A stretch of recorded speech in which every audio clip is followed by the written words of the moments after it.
सुस्वागतम. विषय मराठी, इयत्ता चौथी. तर माझ्या बालमित्रांनो, आज आपण मराठी विषयामध्ये काय करणार आहोत तर धडा 7वा दिवाळी जो आपण शिकलेलो आहोत त्या धड्यात असलेल्या प्रश्नांची उत्तरं लिहिणार आहोत. तो मेरे प्यारे बच्चों, आज मराठी विषय में हम दिवाली नामक पाठ में दिए हुए प्रश्नों के जवाब लिखने जा रहे हैं. चला तर मग करूया सुरुवात. तर सगळ्यांनी पाठ्यपुस्तकातील मराठीच्या आपण पान क्रमांक 39 म्हणजे पेज नंबर 39 उघडायचं आहे. दिवाळी प्रश्न उत्तरे. तर पान क्रमांक 39 वरती 39 वरती पहिला प्रश्न दिलेला आहे मौखिक. म्हणजे या प्रश्नांची उत्तरं आपण ओरली तोंडीत देणार आहोत. या प्रश्नांची उत्तरं आपण कुठेही लिहिणार नाही. तो ये जो पहले 3 प्रश्न है मौखिक के, इसके जवाब हम ओरली ही देने वाले हैं. चला तर पहिला प्रश्न आहे, तुम्हाला कोणता सण आवडतो? अरे वा, पटकन उत्तर दिलेलं आहे दिवाळी. तर उत्तर आहे आम्हाला दिवाळी सण आवडतो. आता प्रश्न दुसरा पाहूया. तुम्ही दिवाळी सण कसा साजरा करता? कसा साजरा करतो बाळांनो आपण दिवाळी सण? आम्ही दिवाळी सण गोड पदार्थ बनवून, दिव्यांची रोषणाई करून आणि फटाके उडवून साजरा करतो. असाच आपण दिवाळी सण साजरा करतो की नाही? आणि मौखिकचा शेवटचा प्रश्न आहे तिसरा, दिवाळी सण आपण का साजरा करतो? तर उत्तर आहे दिवाळी सण दिव्यांचा सण म्हणून साजरा करतो. तर अशा प्रकारे मौखिक प्रश्नांची उत्तरं आपण तोंडी दिलेली आहेत. मौखिक प्रश्नों के जवाब हमने ओरली ही दे दिए हैं. आत्ता आपण लिहायला सुरुवात करणार आहोत. तर सगळ्यांनी मराठीची वही काढायची आहे आणि वहीमध्ये आपण एका वाक्यात उत्तरे लिहा. या प्रश्नांची उत्तरं लिहिणार आहोत कारण पाठ्यपुस्तकामध्ये एका वाक्यात उत्तरे लिहायला आपल्याला जागा दिलेली नाही. तो मेरे प्यारे बच्चों, ये जो एक वाक्य में हम जवाब लिखने जा रहे हैं वो हमें मराठी नोटबुक में लिखना है. चला तर मग लिहायला करूया सुरुवात. तर पहिला प्रश्न आहे, आपण कशात रमून जातो? आणि उत्तर आहे सण व समारंभात आपण नेहमीच रमून जातो. आणि जातो नंतर पूर्णविराम द्यायचा आहे. सगळ्यांनी उत्तरं स्वच्छ आणि सुंदर अक्षरात लिहायची आहेत. आता दुसरा प्रश्न पाहूया. हिंदूंचा सर्वात महत्त्वाचा सण कोणता आहे? कोणता आहे बाळांनो? अगदी बरोबर, पटकन उत्तर दिलेलं आहे सगळ्यांनी, दिवाळी. तर उत्तर लिहायचं आहे हिंदूंचा सर्वात महत्त्वाचा सण दिवाळी आहे. तिसरा प्रश्न, मुले कशात दंग असतात? आणि उत्तर आहे मुले फटाके खरेदी करण्यात आणि ते उडवण्यात दंग असतात. चौथा प्रश्न आहे, घरासमोर काय बांधले जातात? अगदी बरोबर, कंदील. तर उत्तर आहे घरासमोर कंदील बांधले जातात. आणि आता 5वा प्रश्न आहे शेवटचा एका वाक्यातला, मुलांना कशाची चिंता नसते? तर उत्तर आहे मुलांना अभ्यास व परीक्षेची चिंता नसते. तर अशा प्रकारे बाळांनो आपण एका वाक्यात उत्तरं लिहिलेली आहेत. आता पुन्हा सगळ्यांनी पाठ्यपुस्तकामधील पान क्रमांक 39 वरती असलेला प्रश्न दुसरा, रिकाम्या जागी योग्य शब्द लिहा. या प्रश्नाची उत्तरं बाळांनो आपण पाठ्यपुस्तकातच लिहिणार आहोत कारण तिथे आपल्याला उत्तर लिहायला जागा दिलेली आहे. रिक्त स्थानों की पूर्ति कीजिए। इसके जवाब हम मराठी टेक्स्ट बुक में ही लिखने वाले हैं, पेज नंबर 39। तर पहिलं वाक्य आहे, सण हे भारताच्या संस्कृतीचे डॅश आहे, आणि उत्तर आहे द्योतक। सण हे भारताच्या संस्कृतीचे द्योतक आहे। दुसरं वाक्य आहे, दिवाळी हा सण डॅश दिवसाचा असतो। किती दिवसाचा असतो? अगदी बरोबर, 5। तर लिहा सगळ्यांनी, उत्तर आहे 5। दिवाळी हा सण 5 दिवसाचा असतो। तिसरं वाक्य आहे, डॅश सण म्हणजे दिवाळी। दिव्यांचा सण म्हणजे दिवाळी, उत्तर आहे दिव्यांचा। चौथं वाक्य आहे, दिवाळीचा पहिला दिवस डॅश असतो। कोणता असतो? अगदी बरोबर, धनत्रयोदशी। लिहा सगळ्यांनी उत्तर, धनत्रयोदशी। दिवाळीचा पहिला दिवस धनत्रयोदशी असतो। आणि आता 5वी आणि शेवटची रिकामी जागा लिहायची आहे।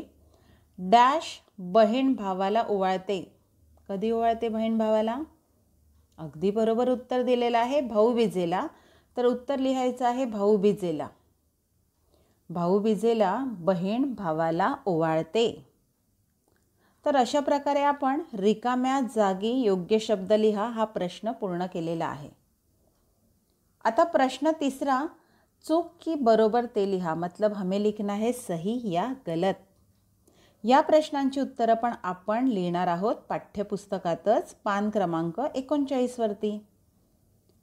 तर पहिलं वाक्य पाहूया, भारतात सण जल्लोषात साजरे केले जात नाही, आणि उत्तर आहे चूक। कारण भारतात सण जल्लोषात साजरे केले जातात, म्हणून हे वाक्य चुकीचं आहे।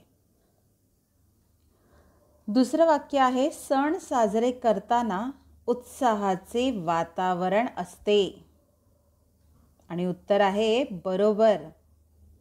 कारण सण साजरे करताना उत्साहाचंच वातावरण असतं, हो की नाही?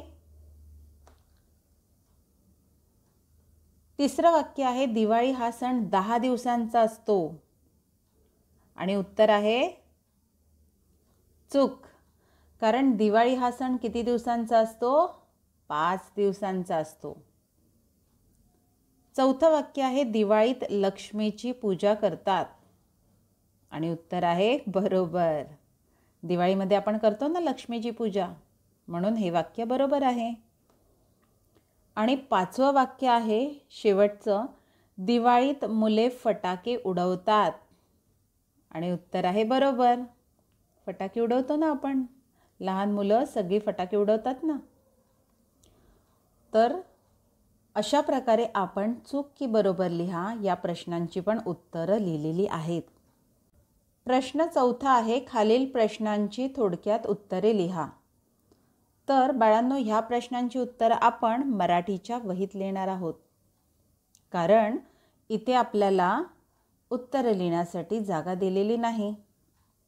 चलिए, तो मराठी नोटबुक में इसके जवाब लिख देते हैं। तर पहिला प्रश्न आहे, आपल्या भारतात कोणकोणते सण साजरे केले जातात? उत्तर आहे, आपल्या भारतात गुढीपाडवा, होळी, पोंगल, ओणम, दिवाळी, दसरा, नाताळ, ईद, पोळा इत्यादी सण साजरे केले जातात। आणि पूर्णविराम द्यायचा आहे वाक्य संपल्यानंतर। दुसरा प्रश्न आहे, दिवाळी हा सण कसा साजरा केला जातो? उत्तर लिहायचं आहे, घरोघरी सगळ्या स्त्रिया फराळ करतात, मुले घरासमोर मातीचे छोटे छोटे किल्ले बांधतात, घरात लाडू, करंज्या, चिवडा, चकल्या, अनारसे पदार्थ बनवितात।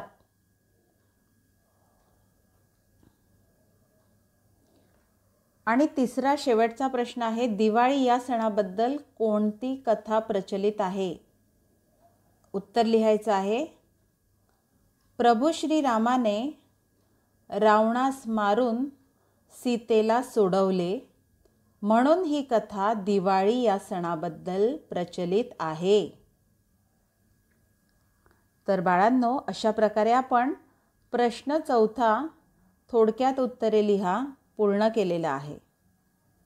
आता सगळ्यांनी पाठ्यपुस्तकातील पान क्रमांक 40 उघडायचं आहे. Page number 40. क्वेश्चन नंबर 5, इसके जवाब हम मराठी टेक्स्ट बुक में ही लिखेंगे. ओपन कीजिए पेज नंबर 4040. तर प्रश्न 5वां आहे, वचन बदला, मतलब वचन बदलिए. पहिलं आहे पणती. तर बाळांनो, पणती हे झालं एक वचन आणि त्याचं अनेक वचन आहे पणत्या. लिहा सगळ्यांनी पाठ्यपुस्तकामध्ये. नंतर आहे चकल्या. चकल्या हे अनेक वचन झालं आणि त्याचं एक वचन आहे चकली.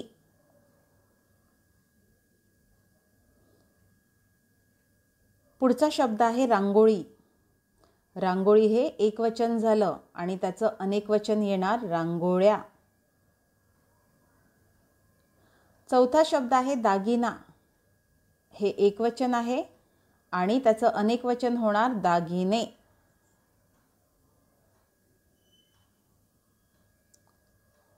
पाचवा आहे कंदील.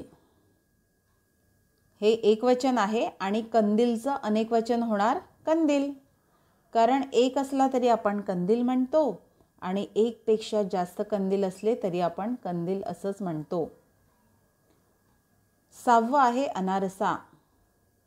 हे एक वचन आहे आणि त्याचं अनेक वचन होणार अनारसे.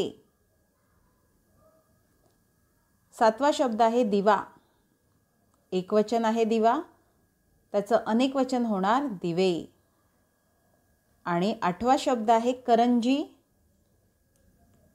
हे पण एक वचन आहे, करंजीचं अनेक वचन आहे होणार करंजा. आणि शेवटचा शब्द आहे 9वा कपडा. कपडा हे एक वचन दिलेलं आहे आपल्याला, त्याचं अनेक वचन आपण लिहिणार आहोत कपडे. तर अशा प्रकारे वचन बदला या प्रश्नांची उत्तरं आपण लिहून पूर्ण केलेली आहेत. आता पुढे आपण पाहूया कृती 2, ॲक्टिव्हिटी पेज नंबर 40. आता इथे आपल्याला काय दिलेलं आहे की मुलांनी त्यांना आवडणाऱ्या सणाचे चित्र चौकटीत काढून रंगवावे. चित्र काढायला आवडतं की नाही तुम्हाला सगळ्यांना? तर पहा, इथे मी माझ्या आवडीच्या सणाचं चित्र काढलेलं आहे दिवाळी, आणि ते चित्र काढून त्याच्यामध्ये सुंदर असे रंग भरलेले आहेत. तर तुम्हाला पण बाळांनो तुमच्या आवडणाऱ्या सणाचं चित्र काढायचं आहे आणि रंगवायचं आहे. तर अशा प्रकारे माझ्या बालमित्रांनो, आपण दिवाळी या धड्यात असलेल्या प्रश्नांची उत्तरं लिहून पूर्ण केलेली आहेत.